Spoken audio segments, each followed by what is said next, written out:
Hello students, welcome to economic class CBSE 11th and 12th, and children, this is video number 26, and in this video we are going to discuss about the fiscal reforms, external sector reforms, foreign trade policy, privatization and Navratna, etc. But children, before proceeding further, let me remind you the video we have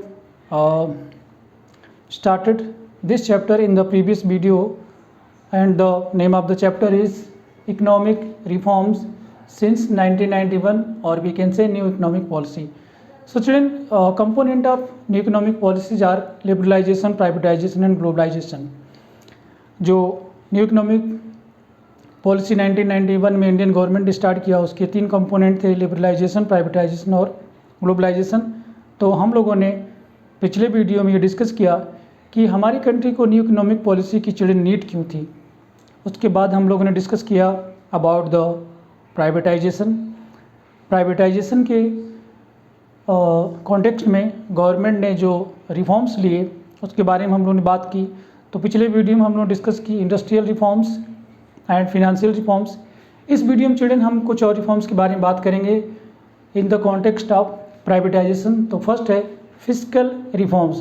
children, fiscal reforms related होता है government के revenue and expenditure से. और आपको पता है कि government का जितना भी रेवेन्यू आता है वो मोस्टली टैक्स से आता है. टैक्स हम 2 तरीके के गवर्नमेंट को पे करते हैं. एक तो होता है डायरेक्ट टैक्स, दूसरा होता है इनडायरेक्ट टैक्स.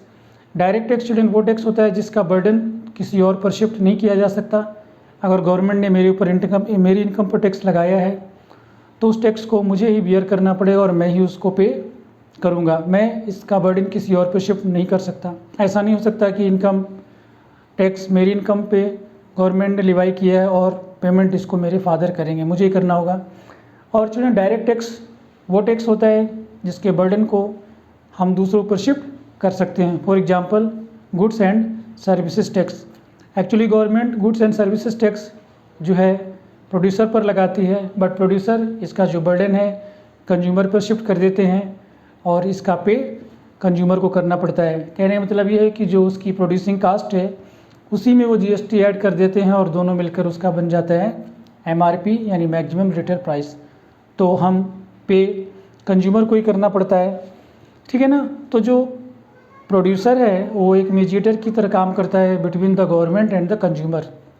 इनडायरेक्ट टैक्स पे करना है कंज्यूमर को, बट हम पे करते हैं through intermediate that is producer. तो children, shifted on to others income tax देख सकते हैं कि इसका जो मैंने आपको डेफिनेशन बताया कि हम दूसरों पर शिफ्ट नहीं कर सकते. तो चिल्ड्रन, गवर्नमेंट ने क्या किया कि फिजिकल रिफॉर्म्स के अंदर गवर्नमेंट को आरबीआई, क्योंकि आपको पता है कि जो ये टैक्स स्ट्रक्चर है ये आरबीआई इसको रेगुलेट करता है, मॉनिटर भी करता है, गवर्नमेंट को टाइम टू टाइम सजेस्ट भी करता है. बैंकिंग चैप्टर में आपने पढ़ा होगा कि बैंकर टू द गवर्नमेंट, ठीक है ना, कि ये गवर्नमेंट का बैंक है और गवर्नमेंट को समय समय पर सजेस्ट करता रहता है.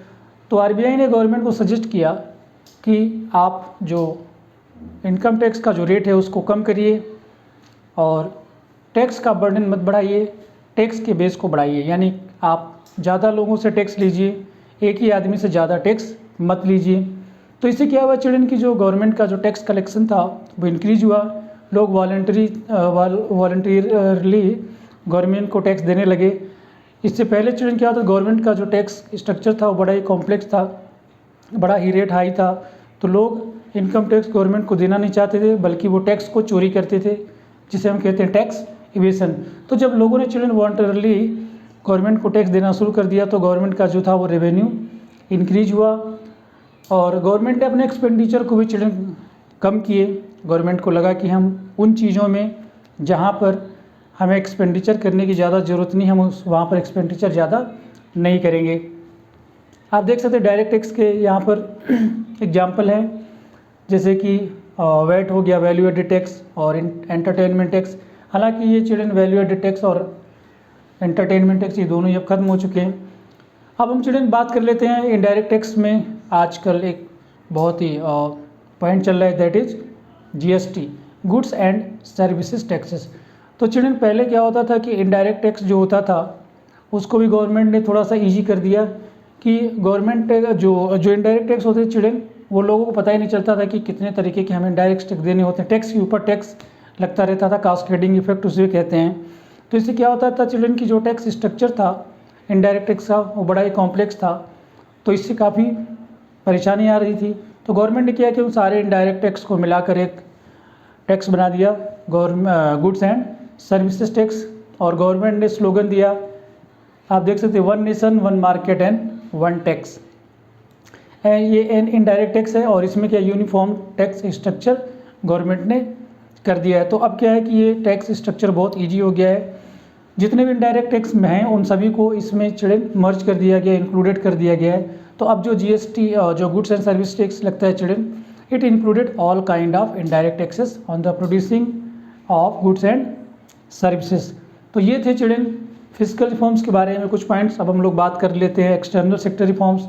एक्सटर्नल सेक्टर रिफॉर्म्स से यहाँ पर चिल्ड्रन हमारा मतलब है एक्सपोर्ट एंड इंपोर्ट और foreign direct investment, foreign institutional investment की बारे में भी बात करेंगे। तो चिल्ड्रन यहाँ पर सबसे पहले गवर्नमेंट ने फॉरेन एक्सचेंज रिफॉर्म्स लिए।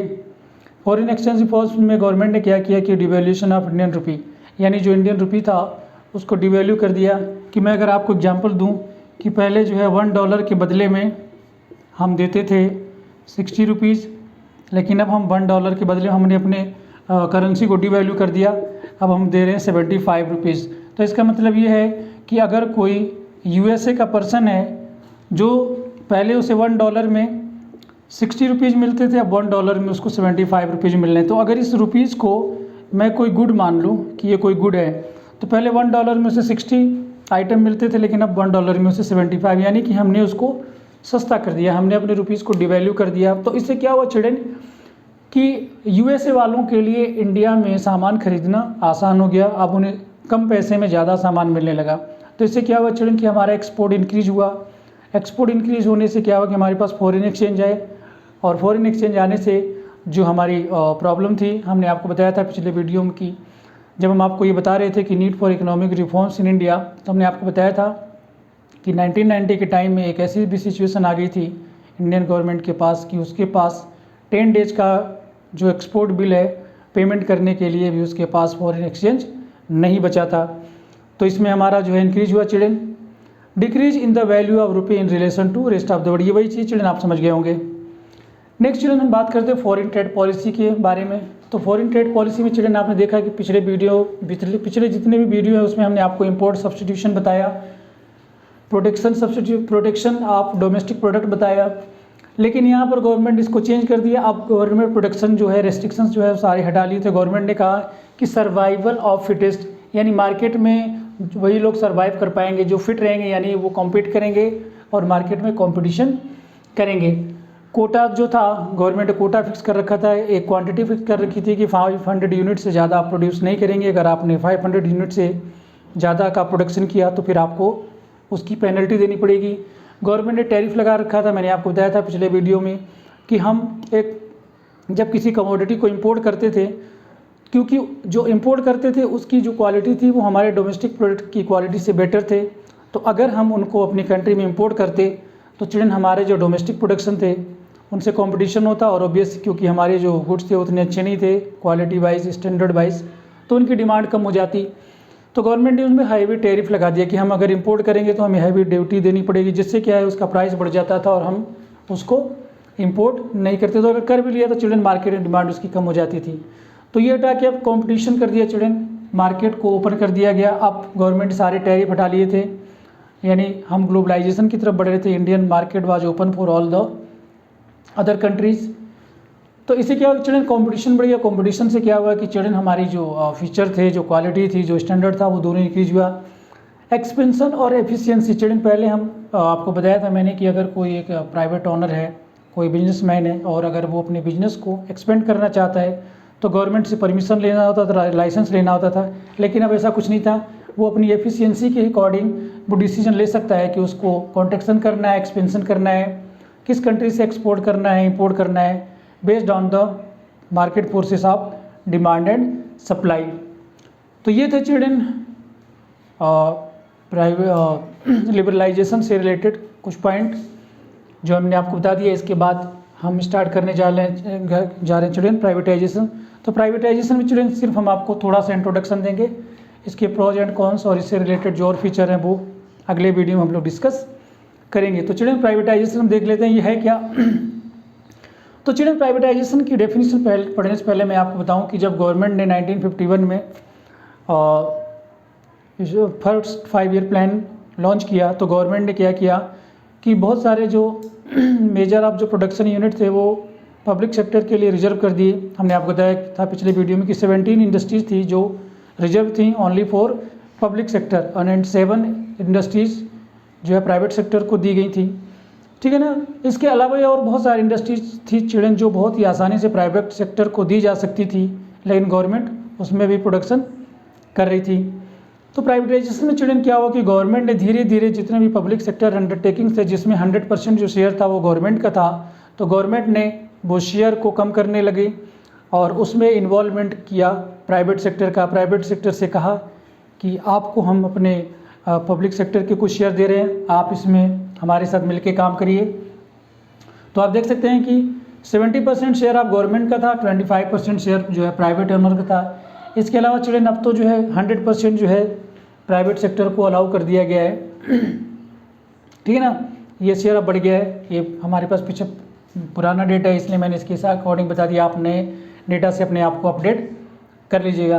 तो कहने का मतलब ये चिल्ड्रन कि ये प्राइवेटाइजेशन एक प्रोसेस है जिसमें हम प्राइवेट ओनर को भी स्टेट ऑन्ड जो कंपनीज हैं इंटरप्राइजेज हैं उसमें हम उनको ऑपरेशन में पार्टिसिपेट करने के लिए कहते हैं और वो भी हमारे साथ मिलकर प्रोडक्शन में प्रोसेस करते हैं। तो हम क्या करते हैं, उनसे कह देते हैं कि हमारा इतना शेयर है लेकिन आप इसमें पार्टिसिपेट करिए, आप ही प्रोडक्शन करिए, आप ही market forces of demand and supply के अकॉर्डिंग डिसीजन लीजिए, ठीक है ना। तो जो गवर्नमेंट है वो बैक हैंड पे बैठ जाती है और जो ड्राइविंग सीट है उस पर वो प्राइवेट ओनर को बैठा देते हैं। तो चिल्ड्रन जब गवर्नमेंट ने प्राइवेटाइजेशन किया तो हमारी कंट्री में ऐसे बहुत सारे पब्लिक अंडरटेकिंग थे जिन्होंने बहुत सारा प्राइवेट अर्न करके गवर्नमेंट को दिया। ये थे तो चिल्ड्रन पब्लिक सेक्टर अंडरटेकिंग्स, लेकिन इनको जो ऑपरेट कर रहे थे वो प्राइवेट ऑनर्स कर रहे थे। तो नवरत्न की बात हम अगर कर लेते हैं चिल्ड्रन, जैसे कि एज द नेम सजेस्ट, नवरत्न नाम से ही क्लियर हो रहा है कि 9 ज्वेल्स, ठीक है ना। तो गवर्नमेंट के वो profit making public sector undertakings थे जिन्होंने गवर्नमेंट को बहुत सारा प्रॉफिट अर्न करके दिया, जिन्होंने कॉम्पिटिट किया, जिसमें एफिशिएंसी थी, ठीक है ना, जो हमारी इकोनॉमी को ग्रो करने में काफ़ी हेल्प की, जो इंफ्रास्ट्रक्चर डेवलपमेंट में, जिसमें देख सकते हैं इंडियन ऑयल कॉरपोरेशन है, Oil and Natural Gas Corporation है, Steel Authority of India Limited है, Gas Authority of India Limited है, ठीक है। तो इनको इस्टेब्लिश किया गवर्नमेंट ने। अच्छा, नवरत्नों को चिल्ड्रन बाद में 2 पार्ट में और डिवाइड कर दिया, एक तो हो गया महारत्नास और दूसरा हो गया मिनी रत्नास। इसके बारे में ज़्यादा चिल्ड्रन कोई डीप में जाने की जरूरत नहीं है, आपकी बुक में है, आप इसको देख लीजिएगा एक बार, ठीक है। इससे रिलेटेड कोई ज़्यादा क्वेश्चन आपसे नहीं पूछे जाएंगे, बुक में लिखा था तो मैंने आपको नॉलेज के लिए बता दिया। So children that's all for this video. I hope कि आपको सारे पॉइंट्स अच्छे समझ में आ गए होंगे।